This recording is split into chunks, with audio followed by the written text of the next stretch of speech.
TikTok görmek näme üçin kitap okumakdan has aňsat gelýär. 10 sahypa kitap okuwanymdan 2 sagatlap video gaýdyranym aňsat gelýärler diýenler bar araňyzda.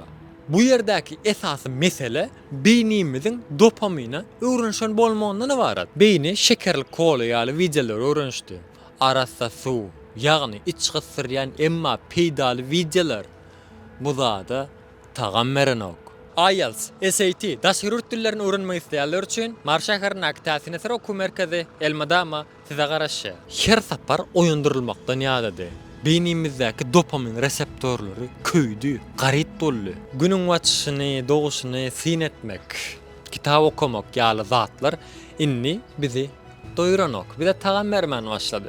Bu sebäpden bu zatlary edýän wagtymyz ýa-da gündelik durmuşda sosial media girmedik wagtymyz özümüzi ýalmaý duýup başladyk. Özümize haçan ýagdaýymy sorak gördük.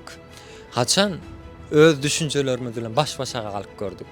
Her gün bölek bolsa bilmän öz ukuyup başarnyklarymyzy şu gara gutuýynyň musuruna, zibiline atýas. Beynimizi praşewka edip göreleň. Bir günlügüne sessizlige ruhsat berip göreleň. 30 gününe 30 almaý video. Bugün ikinji gün. Men aman hümmi. Indiki videomda görüşýänçek, hoş, sağ olun.